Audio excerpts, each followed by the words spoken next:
We heard from Mike Vrabel. We also had the opportunity to listen to General Manager John Robinson earlier today, along with Vice President of Player Personnel Ryan Coden. And let's take a listen in on that conversation now. Before I get started here with questions, two things. I wanted to offer our condolences to the family of Mark Howard. Tragic loss there. I know many of you were friends with him. I didn't have many interactions with him, but I know that every time that I was on with him, he was extremely respectful and always professional. So thoughts and prayers go out to the family and friends of his. And thanks to our staff and the time that was put in, prepping the facilities here for training camp, our ops team, our equipment staff, grounds team, there was a lot of man hours that went into getting the field and stuff ready here for us to rock and roll. So with that, we'll open up for questions. We got Ryan Cowden here, our Vice President of Player Personnel. So fire away. John, were you guys able to come up with some solutions, I guess physically, medically, whatever you want to say, for Traylon Burks since minicamp, and do you expect them to be, ready to roll? Yeah, I think that, he did a nice job in the conditioning test. He's been out here for a couple days and has been running around well and made a couple plays. So certainly excited with the trajectory that he's on, and, we'll take it day by day. And, bumps and bruises happen during training camp. Hopefully we don't have too many. Mike said that he expects Jeffrey to be out there tomorrow. Is there anything going on contract-wise with him? No, I talked to agents with a lot of our players. I've talked with his representation, and we've got an understanding of where we're at, and he's excited to be back and ready to rock and roll. Is where you are anywhere close to a new deal, or are you proceeding under the current terms?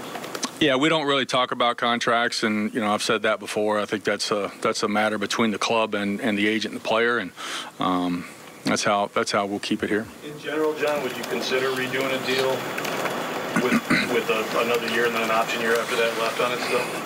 Yeah, philosophy-wise, again, I don't want to dive too much into contracts and all that kind of stuff, but everything's a case-by-case basis. But I would say that again, we're not going to talk about where we're at from a contract standpoint.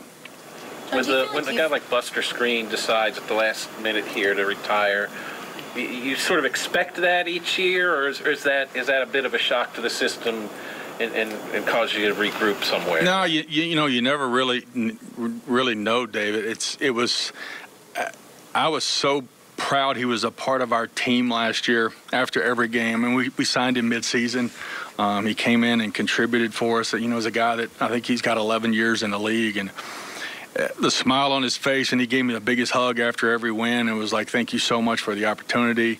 But you never know where guys are at, health-wise and where they're at, with the game. And wish him nothing but the best. He was a great teammate. He worked hard. Was kind of an old soul that, showed up every single day and was productive for us. So I wish him nothing but the best moving forward. As far as for the spot, Ryan and I have met with personnel staff this morning, kind of talking through some things, and I'm sure we'll have some guys, here in the next, couple of days that'll be on the workout circuit with us. Do you say we need to get another cornerback, or do you look and say we've got an opportunity to get this guy who's a good player at this position? I think it's probably more the first, just from a standpoint of numbers. Mike and I have a number that we like to have at each position every time we go into training camp. So I think it's probably more DB than the latter. Are there lessons, John, that you learned from the one and done over the last 2 years organizationally that can be applied now going forward that can help you avoid that?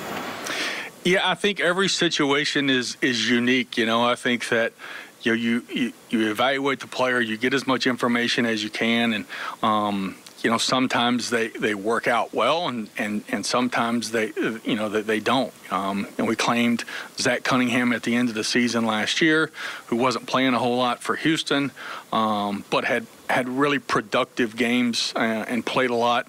Obviously we played against him, and he came in and was great for us, and we're excited that Zach's back. So I think every situation is unique and every situation is different, but you certainly look at the things that when it does work out, okay, well, why did that work out? You try to ask yourself, and why did it not work out?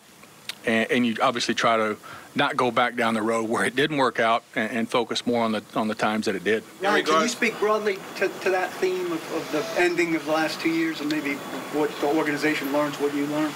Well, I mean, I think the process for us is player acquisition is such a